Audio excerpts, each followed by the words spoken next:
एक अमीर लड़का था, उसे एक गरीब किसान की लड़की से प्यार हो गया।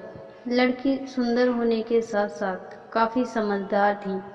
एक दिन जब लड़के ने उस लड़की को बताया कि वह उससे प्यार करता है और उससे शादी करना चाहता है, तो लड़की ने कुछ सोचने के बाद उस लड़के को शादी करने से इनकार कर दिया, क्योंकि वह गरीब परिवार से थी। लेकिन कुछ समय बाद जब ये बात उस लड़के को पता चली, तो उस लड़के ने लड़की के माता पिता से बात की और लड़की को समझाया। काफ़ी समझाने के बाद वह लड़की मान गई और दोनों की शादी हो गई। शादी के बाद भी लड़का उसे बहुत प्यार करता था। दोनों का दाम्पत्य जीवन काफ़ी अच्छा चल रहा था। लेकिन कुछ महीनों बाद लड़की को चर्म रोग हो गया, जिसके कारण उसकी खूबसूरती ढलने लगी।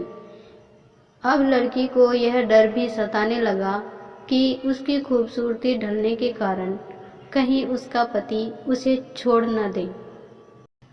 लड़की उस चर्म रोग को ठीक कराने का हर संभव प्रयास कर रही थी। समय बीत रहा था और लड़की की खूबसूरती धीरे धीरे ढल रही थी। एक दिन वह लड़का काम के सिलसिले से दूसरे शहर गया। लड़का जब वहां से वापस आ रहा था, तो उसका रास्ते में एक कार के साथ एक्सीडेंट हो गया। उस दुर्घटना के दौरान लड़के की आंखों की रोशनी चली गई। इस दुर्घटना के कुछ समय बाद उनका जीवन फिर से सामान्य और सुखी बीतने लगा। वह लड़की चर्म रोग की वजह से दिन प्रतिदिन कमजोर और बदसूरत होती गई, लेकिन पति अंधा होने के कारण उसका दाम्पत्य जीवन ठीक चलता रहा और दिखाई न देने के कारण वह लड़का उससे पहले की तरह ही प्यार करता रहा।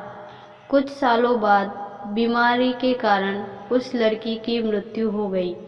पत्नी की मृत्यु होने के बाद वह लड़का अंदर से दुखी हो गया और वह शहर छोड़कर जाने वाला था। तभी उसके पड़ोसी ने उसे सांत्वना देते हुए कहा, अब आप तो अपनी पत्नी के बिना अकेले पड़ जाएंगे। वह आपका काफी ख्याल रखती थी। अब आपका जीवन अंधकार में कैसे व्यतीत होगा। तब उस लड़के ने अपने पड़ोसी की ओर देखा और गहरी सांस लेते हुए कहा, मैं कभी अंधा था ही नहीं, लेकिन मैं यह सोचकर अंधे होने का नाटक करता रहा कि कहीं मेरी पत्नी को उसकी बीमारी और बदसूरती के कारण यह न लगे कि मैं उससे प्यार नहीं करता। इसलिए मैं इतने सालों तक बिना कुछ कहे अपनी पत्नी की खुशी के लिए अंधा बना रहा। यह बात सुनकर पड़ोसी की आंखों से आंसू छलक गए और वह लड़का वहां से उठकर चला गया। अगर आप जीवन भर खुश रहना चाहते हैं, तो आप लोगों की कमियों की तरफ ही नहीं, उनकी खूबियों की तरफ भी गौर करिए। आपका जीवन आसान हो जाएगा। कहानी के बारे में आपकी क्या राय है, हमें कमेंट में ज़रूर बताएं। अगर कहानी अच्छी लगी हो तो चैनल को लाइक, शेयर और सब्सक्राइब करना बिल्कुल ना भूलें। धन्यवाद।